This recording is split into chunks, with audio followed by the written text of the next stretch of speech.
하나님의 우리의 거룩한 비전이 우리에게 비추어주고 있으니 디모데전서 2장 4절의 말씀이 하나님은 이 땅의 모든 사람이 구원을 얻고 더 나아가 진리를 아는 데 이르기를 원하신다라는 거룩한 비전을 갖고 계십니다.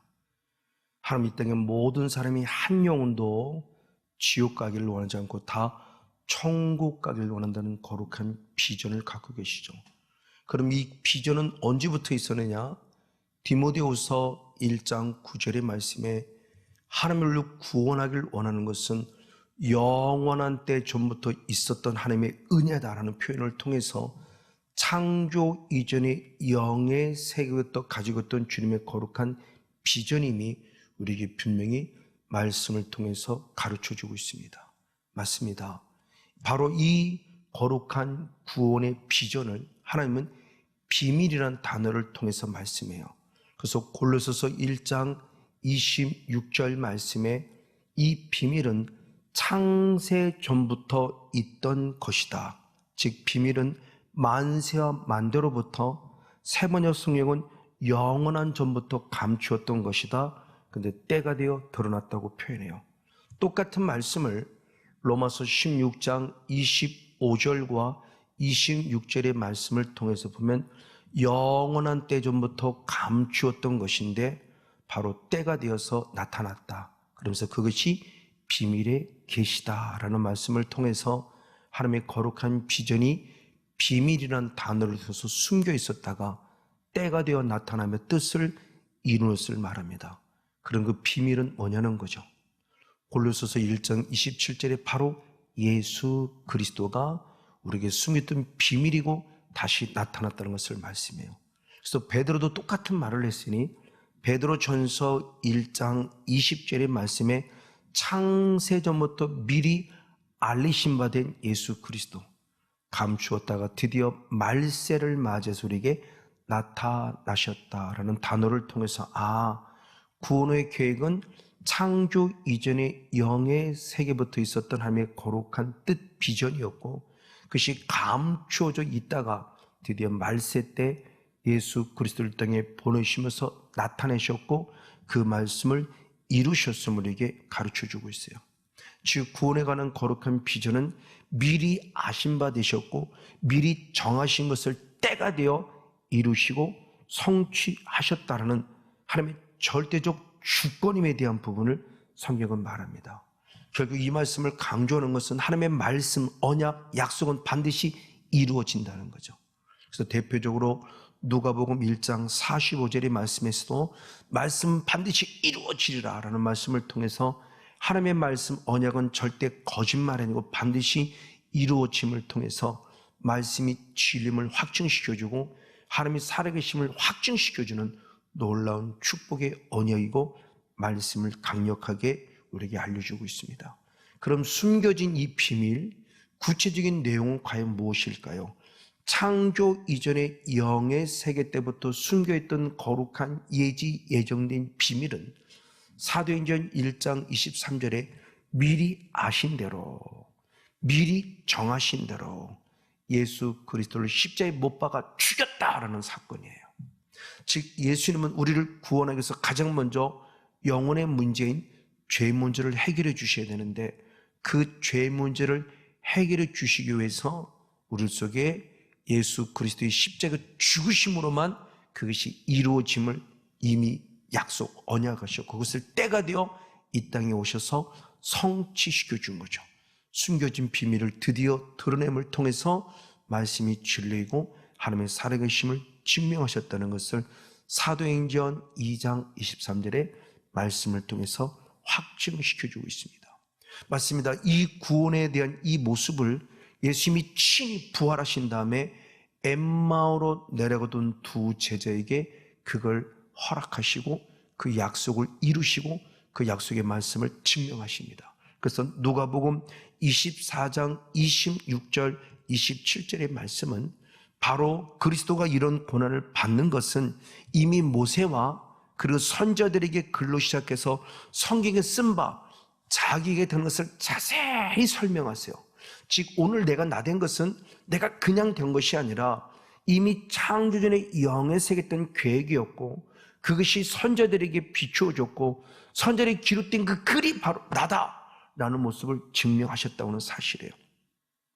그리고 더 나아가 누가복음 24장 44절에 이제 제자들에게 나타나 동일한 말씀을 할 때 내가 너와 함께 있을 때, 즉 살아있을 때 너에게 말했던 바로 그것, 곧 모세의 율법, 선지의 글, 시편에 나를 가리켜 기록된 모든 것이 이루어져야 한 일이 바로 이 말이다 라는 말씀을 통해서 이미 약속된 모든 이루신 말, 살아갈 때 하신 그 모든 말씀들, 그 성경의 약속을 이루시는 주님의 거룩한 뜻이었다는 모습을 통해서 하나님은 창조 이전의 영의 세계부터 이미 약속한 말씀을 선자를 통해서 한 번 더 언약하셨고 드디어 그 말씀을 이루어 오심을 통해서 우리를 구원의 바늘에 세워진 거룩한 비밀의 존재가 예수였음을 이게 보여주고 있다는 사실이죠. 그러면서 이것이 더 실제화된 실체는 우리를 죄로부터 구원하신다는 사건을 보여준 것이 창세기 3장 21절 말씀에 가죽옷을 지어 입힘을 통해서 내가 너희들의 죄를 사하였다는 사실을 증명해 주는 사건이죠. 죄를 짓고는 에덴 동산에 갈 수 없어요. 선악과를 먹으면 정령 죽는 데에게 죽어야만 돼요. 그래서 구원을 잃어버려요. 에덴으로 쫓겨납니다. 그래서 예수님이 이 땅에 잃어버린 자를 찾으러 온 것이 바로 그거죠. 구원을 잃어버린 자를 찾으러 오셨을 때 구원을 잃어버린 자 찾지만 찾는 방법이 내 건에 가죽옷을 입힌다는 거예요. 그럼 가죽옷을 입힌다고 할 때 그 입힌다는 의미가 뭘까를 볼 때 첫 번째는 내가 영원히 너희들의 죄를 감추고 사하고 도말한다는 뜻이죠. 무화과 나무 잎을 가른 것은 얼마 시간을 못 가요. 수분이 다 빠지면 말라 삐뚤어도 부끄러움이 또 드러나요. 근데 가죽옷을 입힘을 또 다시는 너희들의 죄를 기억지도 않겠다고 확증시켜 주는 거죠. 이사야도 똑같이 말씀했으니 이사야 43장 45절의 말씀에 하나님께서 친히 말씀하기를 나를 위하여 너희들의 죄를 도말시킬 것이다.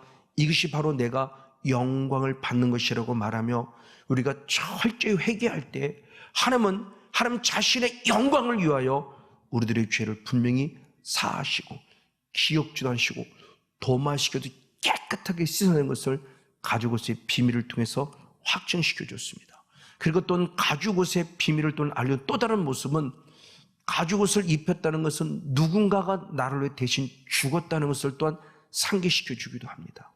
그래서 요시야 왕이 비록 어리지만 성경대로 유월절을 회복했을 때 역대하 35장 11절 말씀에 6월짜리 어린 양을 잡으니 피를 받아 뿌렸고 그리고 가죽을 벗겼다라고 표현을 통해서 누군가가 죽었구나. 누가 죽었을까? 출애굽기 레위기 성경 전반적인 말씀 어린 양이 대신해 죽어서 아담과 하와의 죄를 가리우셨구나 것을 알 수 있습니다. 이를 통해서 우리는 그 가죽옷을 통해서 또 다른 영적 비밀을 발견할 수 있는 게 그는 결국 나를 위해 죽으신 세상 죄를 지고는 하나님의 어린 양, 그 예수님이죠. 그래서 마태복음 26장 28절의 말씀에 내가 십자가에 죽어서 흘리는 피는 많은 사람의 죄를 사하려 흘리는 나의 피 곧 언약의 피다. 이미 약속되어진 피다라는 것을 증명함을 통해서 예수님이 어린 양으로서 우리에게 피 흘려 죄를 사하시고 가죽옷을 입혀준 분임을 우리는 말씀 안에서 살펴볼 수 있습니다. 그래서 조금 더 우리 정확하게 알 수 있는 게 방금 얘기한 창세기 3장 21절에 가죽옷을 지어 입혔다 그럴 때 지었다는 원어가 아사라는 원어인데 아사라는 원어가 지었다, 만들었다는 뜻만 있는 것이 아니라 정하였다는 뜻이 있어요. 이 말씀을 좀 더 의미 있게 생각해 보면서 나를 구원하신다는 것은 이렇게 정하신 건 어떻게 누군가 너를 죽어서 피 흘렸고 너에게 가죽옷을 입힘을 이 정한 이것으로만 내가 사함받고 다시 에덴 동산에 회복될 수 있다는 것을 가르쳐 준 거죠. 정하였다. 그래서 대표적으로 시편 104편 19절의 말씀에 여호와께서 달로 절기를 정하셨다. 여기서 절기는 6월절, 초막절 이런 절기가 아니에요. 계절이에요. 계절. 하나님께서 달을 통해서 계절을 정하셨다. 바로 우리나라로 말하면 음력이죠. 달을 통해서 모든 계절들이 봄, 여름, 가을, 겨울 사계절이 정해졌다. 그걸 주님의 말씀을 되게 정하셨다. 이게 아사예요. 그리고 또 하나 말라기 4장 3절의 말씀에 너희가 악인을 밟을 것이니 내가 정한 날에 그들을 심판할 것이다. 그 정하였다는 심판에도 주님이 정했어요. 바로 이것이 아사임을 말합니다. 즉 하나님은 구원이든 심판이든 주님이 정하셨다는 거예요. 정하심을 강하게 표현하면서 우리 구원의 길을 어떻게 예수의 피로 어린 양의 십자가의 죽으심으로 구원했던 것을 정했다는 거예요. 또 다른 것을 말하면 베드로전서 2장 8절의 말씀에 너희가 순종치 아니함으로 넘어질 것이니 주님이 정했다 그래요. 즉 순종하지 않으면 넘어진다라고 주님이 정했어요. 아무도 피해갈 수 없어요. 반드시 순종해야 돼요. 넘어졌다는 것은 사단에 속아서 넘어진 것을 말합니다.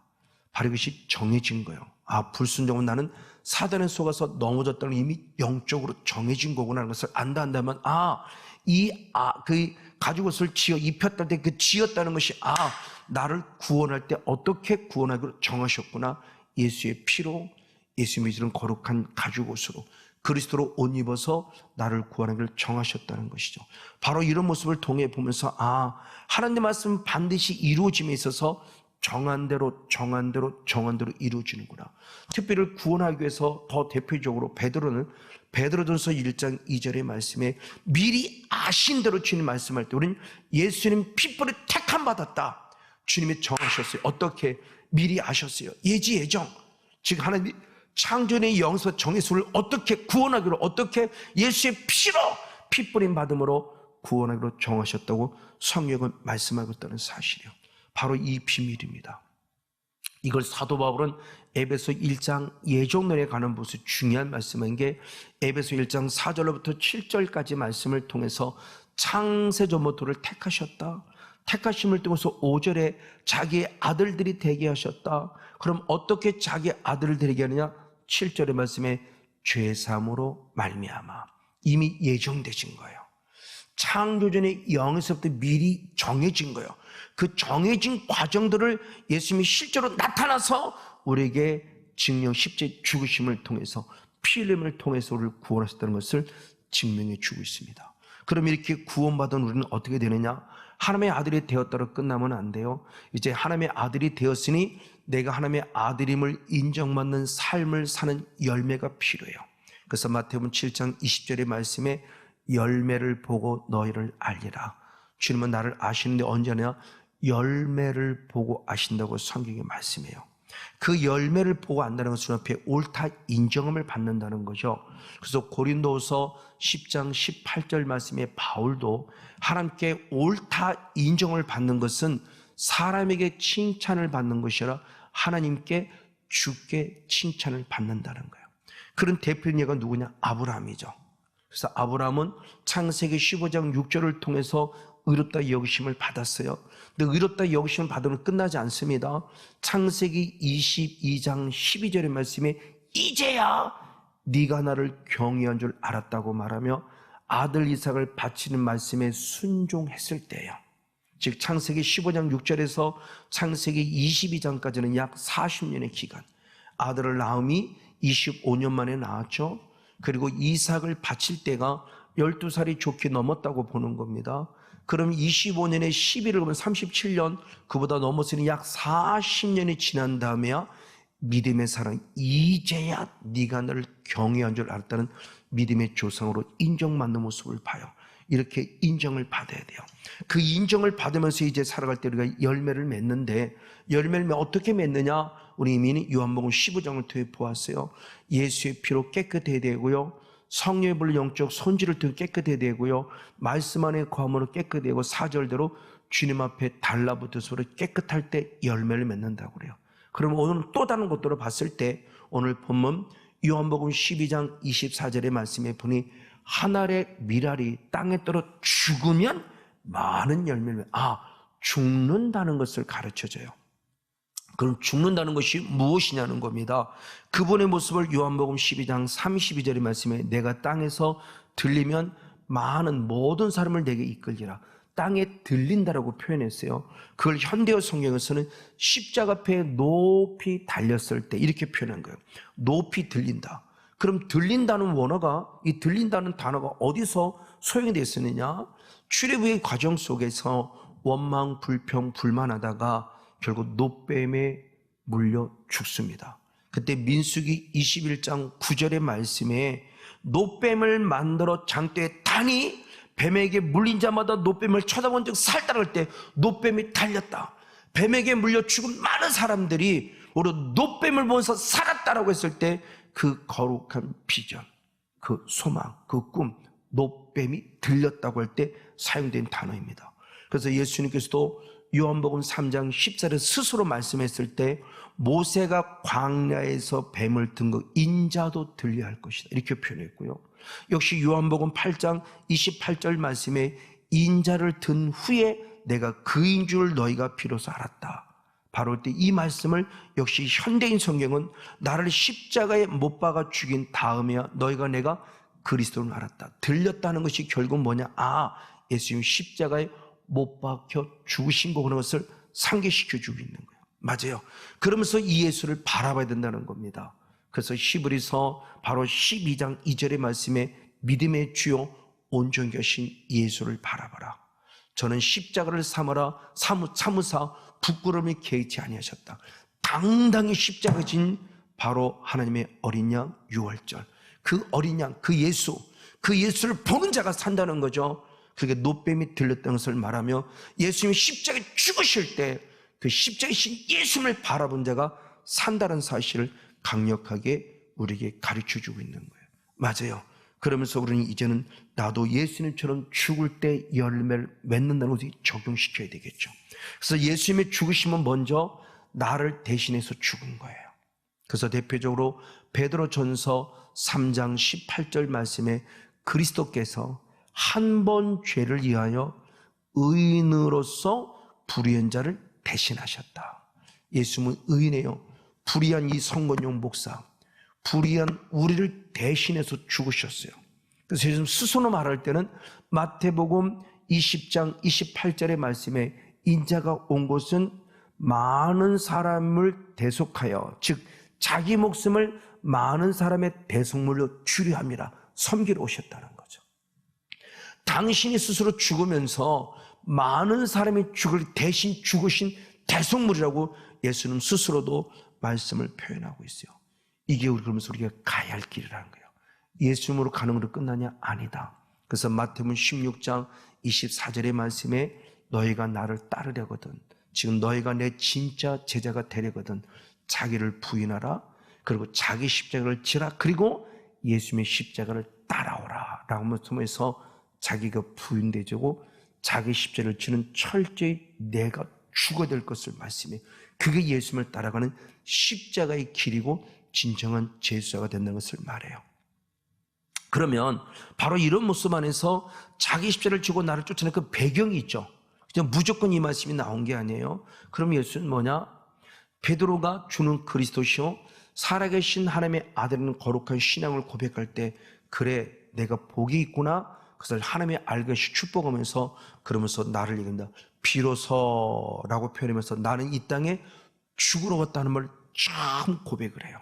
그리고 장장 3번에 걸쳐 나는 죽으러 왔다, 그래서 3일 부활한다, 이 말씀을 할 때 마태복음 16장 22절의 말씀에 주여 이 일이 주께 이루어지 아니하리다. 절대 이 주님이 죽는 것을 나는 용납할 수 없다라고 그렇게 말을 해요. 그때 마태복음 16장 23절의 말씀에 사탄아 내 뒤로 물러가라, 너는 나를 넘어지게 하는 자라다. 내가 하나님의 일을 생각 정도 도리어 사람의 일을 생각으로 책망해요. 칭찬받을 줄 알았어요. 근데 그건 사람의 생각이었어요. 그러면 사람의 생각을 누가 듣느냐? 사탄이 갖다 준 생각이라고 그래요. 하나님의 생각은 예수가 죽는 거예요. 언제부터? 창조 이전의 영의세부터 하나님이 약속하신 거룩한 언약이에요. 우리를 구원하기 위한 거룩한 언약, 그걸 선제를 통해서 말하셨고 예수님이 치료해서 친히 이루어내신 거죠. 이 사실의 모습을 사사기 서를 통해서 보면 사사기 21장 25절의 마지막 결론입니다. 자기 소견에 오른 대로 살았다. 그러나 이게 결국 죄였다는 거죠. 다 내 나름대로 소견에 오른 대로 살았어요. 근데 그게 결국 죄였어요. 자기 손에 오른 대로, 즉 사람의 생각대로 살아간 겁니다. 하나님의 생각이 없었던 거죠. 바로 이 부분을 책망하면서 뭐라고 말하냐, 이게 죽었느를 말하는 거예요. 그래서 하나님의 생각을 앞서가는 나의 생각, 즉 사람의 생각, 바로 사탄의 생각, 이게 죽어야 한다. 그래서 로마서 12장 3절의 말씀에도 마땅히 생각과 그 이상의 것을 품지 말고 믿음의 분량에 따라 지혜롭게 생각하라. 믿음의 분량, 그 이상의 것 생각하면 그건 이미 교만인 거고요. 그건 사탄이 역사하고 있는 거예요. 하나님이 원하시는 만큼의 적당선을 분별할 수 있어야 돼요. 하나님의 뜻과 내 욕망은 배지장 하나의 차이예요.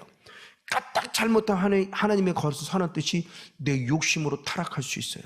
그 선을 잘 지켜야 돼요. 믿음의 분량, 마땅히 생각 그 이상의 것을 품지 말는 것을 우리에게 중요한 영적 요소를 가르쳐주고 있습니다. 그래서 주님 말씀할 때 로마서 8장 6절의 말씀에 육의 생각은 사망이고 영의 생각은 생명과 평강이라고 말하며 영의 생각, 육의 생각의 그 전환점에 대한 부분을 분명히 잘 가르쳐주고 있어요. 그래서 사도 바울은 말할 때 그럼 이 육의 생각이 결국 뭐냐? 옛사람이라고요. 그래서 로마서 6장 6절의 말씀에 옛사람이 죽어야 한다. 그 옛사람 육의 생각이 죽어야 한다. 그래야 내가 다시는 죄의 종이 되지 아니한다는 옛사람의 근거를 말합니다. 이 말씀을 사도 바울은 다시 말할 때 에베소 4장 22절의 말씀에 육의 욕심을 쫓고 아직도 구습을 쫓게 만드는 옛사람 벗어버리라. 그 옛사람이 뭐냐? 육의 욕심을 따라가요. 아직도 구습을 쫓아가요. 예수를 믿지만 예수를 믿기 전에 내 또 다른 더럽고 추한 모습을 이걸 벗어버리라고 말합니다. 바로 그것이 뭐냐? 에베소 2장 3절의 말씀, 그게 바로 본질상 진노의 자식의 죄성이라고 그래요. 내 본질. 예수를 믿기 이전부터. 근데 예수를 믿고도 이것이 계속 남은 옛사람을 끊어버리는 것을 성경은 말씀하고 있는 거죠. 그러면서 죽는 것은 한 번에 죽는 것이 아니라고 하는 겁니다. 그래서 고린도서 15장 31절의 말씀에 날마다 죽어야 돼요. 그래서 바울은 갈라디아 2장 20절의 말씀에 나는 그리스도와 함께 죽었다고 표현해요. 아멘. 그럼 죽었다, 옛사람이 죽었다, 내가라는 부분은 그럼 죽었다로 끝나냐? 아니다. 죽었으면 왜 되냐? 또한 반대로 살아야 돼요. 그럼 어떻게 사느냐? 로마서 6장 4절의 말씀에 우리는 예수님과 함께 죽었으면 예수님의 부활과 함께 다시 연합되어 산자가 돼야 돼요. 다시 살아야 돼요. 내가 죽을 때 산다는 겁니다. 그래서 바울의 고백이 더 신실한 고백이 역시 갈라디아 2장 20절 말씀에 하반절까지 말씀을 보면 나는 그리스도와 함께 십자가에 못 박혀 죽었고 그러면 이제 내가 산 것이나 내 안에 그리스도께서 사신 것이라. 그럼 내가 육체 가운데 사는 것은 이제는 나를 위해 사는 것이나 나를 위해 직접 십자가 못 박혀 죽으신 하나님의 아들 예수 그리스도를 믿는 믿음 안에 살아간다는 것을 확실히 고백을 해요. 이게 너무나 중요한 신앙의 고백이에요. 그러니까 내가 죽어야 많은 열매 산다는 것은 내가 죽을 때 다시 나를 주님이 영을 살려주시는 거예요. 그러면 영을 살려는 핵심적인 삶이 뭐냐는 거죠. 바로 그분의 모습을 예수님이 친히 말씀해요. 고린도서 5장 15절에 말씀합니다. 십자가 진 이유를 말할 때 나를 죄로부터 사하기 위해서 십자가 지셨고 죄짓게 만드는 마귀를 멸하기 위해서 주님이 십자가에서 확실히 알아요. 근데 그것만은 끝나지 않아요. 더 이어서 고린도서 5장 15절의 말씀은 이제는 너를 위해 살지 말고 나를 위해 십자가에 신 예수 그리스도를 믿는 믿음 안에서 주를 위해 살아가라. 아멘. 주를 위해 산다는 확실한 목적을 두고 나를 죽으셨어요.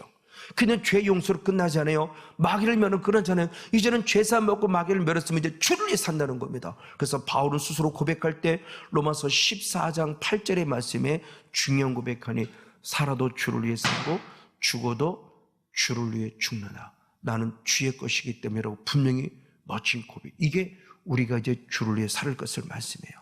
맞습니다. 바로 이런 모습으로 살아가 될 모습을 말하면서 그러므로 이제는 이게 새 사람을 입는 것이니 에베소장 24절의 말씀에 하나님의 형상을 따라 지음받은 새 사람을 입으라. 이게 하나님의 형성이 회복된 새 사람이에요. 내가 죽을 때 다시 새로워지는 새 사람이 있는 겁니다. 그럼 내가 살 때 어떤 일이 벌어지느냐? 에스겔 47장 12절의 말씀에 달마다 새 실과를 맺어서 내가 산 만큼 또 다른 삶을 살리는 약재료가 된다. 똑같은 말씀이 마가복음 4장 32절의 말씀에 자그마한 하나의 씨앗이 큰 나무가 될 때 많은 새들이 와서 깃들인다고 표현해요. 저와 여러분 다 같이 다시 한번 건강에 자라가 내가 산 만큼 철저히 죽었다가 살아났을 때 내가 산 만큼 더 많은 영혼을 살려는 성령 충만한 축복의 주인공 우리 모두가 되어지기를 예수님의 이름으로 간절히 축복하고 축원을 드립니다.